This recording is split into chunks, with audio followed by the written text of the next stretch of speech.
여러분, 뜨거운 불로 차가운 얼음을 만든다. 이게 말이 된다고 생각하세요? 오늘 이 마법 같은 일이 어떻게 가능한지 그 놀라운 과학의 세계로 한번 들어가 보겠습니다.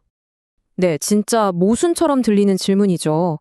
아니, 어떻게 활활 타오르는 불이 얼음장 같은 냉기를 만들어낼 수 있을까요? 이게 무슨 마술인가 싶지만 사실 여기에는 아주 기발한 과학적 원리가 숨어 있습니다. 그 해답의 중심에 바로 이 흡수식 냉동기라는 아주 똑똑한 기계가 있습니다. 오늘은 이 녀석이 대체 어떻게 열로 냉기를 만들어내는지 그 비밀 상자를 같이 한번 열어보겠습니다. 자, 그럼 오늘 우리가 살펴볼 내용들입니다. 우선 이 마법의 핵심 원리가 뭔지부터 파헤쳐 볼 거고요. 그리고 냉방과 난방, 이 두 가지 사이클이 어떻게 돌아가는지 알아본 다음에 마지막으로 이 섬세한 기계를 어떻게 잘 관리해야 하는지 그 비법까지 알아보겠습니다. 자, 그럼 첫 번째 비밀부터 풀어볼까요? 도대체 이 기계가 부리는 마법 뒤에는 어떤 과학이 숨어 있는지 지금 바로 알아보겠습니다. 이 이야기에는 두 명의 주인공이 등장합니다. 환상의 짝꿍이죠. 바로 냉방의 핵심 선수인 물, 그리고 물의 단짝 파트너인 브로마리튬 용액입니다. 역할이 딱 정해져 있어요. 물은 주변 열을 싹 흡수해서 시원하게 만드는 역할을 하고요. 브로마리튬은 그 임무를 다한 물을 다시 쫙 빨아들여서 이 사이클이 계속 돌아가게 만드는 아주 중요한 역할을 맡고 있습니다. 자, 여기 보이는 이 숫자. 이게 바로 마법의 주문입니다. 6mm Hg. 되게 생소한 단위죠? 이게 어느 정도냐면요. 거의 우주 공간처럼 텅 빈 아주 강력한 진공 상태를 말하는 겁니다. 결국 모든 마법의 비밀은 바로 이 압력에 있었던 겁니다. 우리 높은 산에 올라가면 압력이 낮아져서 밥이 설익잖아요? 똑같은 원리예요. 이 기계 안의 압력을 거의 진공 상태로 만들어버리니까 물이 펄펄 끓는 100도가 아니라 손이 시릴 정도로 차가운 5도에서 부글부글 끓어버리는 거죠.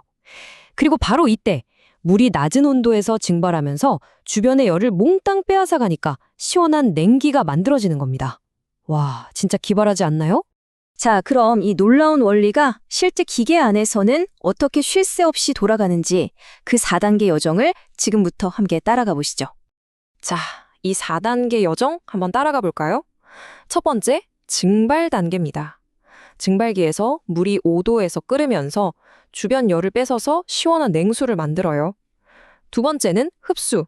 이렇게 만들어진 수증기가 파트너인 브로마리튬 용액에 쏙 흡수됩니다. 세 번째는 재생. 물을 머금어서 묽어진 용액을 다시 가열해서 물이랑 브로마리튬을 분리해내는 거죠. 그리고 마지막, 네 번째, 응축 단계. 분리된 뜨거운 수증기를 다시 식혀서 액체 상태의 물로 만들면 한 바퀴가 딱 끝나는 겁니다. 이 과정이 마치 릴레이 경주처럼 계속 반복되면서 시원한 냉방이 가능한 거죠. 방금 그 재생 단계가 좀 복잡하게 느껴지셨나요? 괜찮습니다. 아주 쉽게 비유해 드릴게요. 그냥 우리가 소금물 끓이는 거랑 똑같다고 생각하시면 돼요. 소금물을 끓이면 어떻게 되죠? 순수한 물만 수증기로 날아가고 냄비에는 짠 소금물만 남잖아요. 그쵸? 이것도 마찬가지입니다. 용액을 가열하면 순수한 물, 즉 냄매만 증기가 되고 남은 진한 브로마리튬, 즉 흡수액은 다시 일할 준비를 딱 마치게 되는 거죠. 근데요, 이 똑똑한 기계가 여름에만 일하는 게 아닙니다. 겨울이 되면요, 이게 또 따뜻한 난방기로 변신하는 아주 놀라운 재주가 있거든요. 아니, 어떻게 차가움과 뜨거움을 이렇게 자유자재로 넘나들 수 있는 걸까요? 방법은 진짜 놀라울 정도로 간단하면서도 기발합니다. 난방 모드로 바꾸면 아까 그 재생기에서 나온 뜨거운 수증기 있죠? 그걸 중간에 식히지 않고 그냥 바로 건물 안으로 보내버리는 거예요. 마치 온천에 뜨거운 김을 파이프로 끌어와서 집을 데우는 것처럼요. 이 뜨거운 증기가 직접 난방을 해주니까 여름 내내 땀 흘리며 일했던 외부 냉각탑은 겨울 동안 푹 쉬어도 되는 거죠. 자, 이제 이 똑똑한 기계가 어떻게 돌아가는지는 거의 다 파악했죠? 그럼 이번에는 이 섬세한 친구를 어떻게 하면 건강하게 오랫동안 잘 쓸 수 있는지 그 비결을 한번 알아보겠습니다. 이 기계는요, 사실 스스로를 지키는 여러 명의 보디가드를 데리고 다녀요. 예를 들면 물이 잘 흐르는지 감시하는 유량 스위치, 또 배관이 꽁꽁 어는 걸 막는 동파 방지 센서, 너무 뜨거워지지 않게 관리하는 고온 센서 같은 것들이죠. 특히 펌프 인터록이라는 장치는 펌프 하나라도 멈추면 기계 전체를 바로 멈춰 세우는, 말하자면 안전 총괄팀장 같은 역할을 합니다. 진짜 우리 몸의 신경계처럼 이 모든 장치들이 서로 연결돼서 위험 신호가 오면 즉시 가동을 딱 멈추는 거죠. 하지만 이렇게 완벽해 보이는 기계에도 치명적인 약점이 하나 있습니다. 지금부터는 운전할 때 가장 조심해야 하는, 한 번 잘못되면 돌이키기 힘든 바로 그 위협에 대해 알아보겠습니다. 그건 바로 결정이라는 아주 무서운 현상입니다. 이름은 예쁜데 내용은 전혀 아니에요. 뭐냐면 브로모와 리튬 용액이 너무 진해지거나 차가워져서 마치 추운 날 꿀이 딱딱하게 굳어버리는 것처럼 고체로 변해버리는 거예요. 한번 이렇게 굳어버리면 우리 몸에 혈관이 막히는 것처럼 배관을 꽉 막아서 기계의 심장을 멈추게 할 수도 있는 정말 심각한 고장입니다. 이 결정 현상은 주로 두 가지 때문에 생깁니다. 첫째는 외부에서 들어오는 냉각수가 너무 차가울 때예요. 용액이 갑자기 너무 차가워지는 거죠. 둘째는 반대로 재생기에서 너무 뜨겁게 가열해서 물을 너무 많이 날려보냈을 때입니다. 아까 말한 소금물 비유처럼 너무 오래 끓여서 소금 결정만 남게 되는 거랑 똑같은 상황인 거죠. 그럼 이 결정이라는 재앙을 막을 방법은 없을까요? 당연히 있죠. 바로 희석운전이라는 아주 중요한 절차입니다. 우리가 격한 운동 끝나고 바로 멈추는 게 아니라 정리운동을 하잖아요.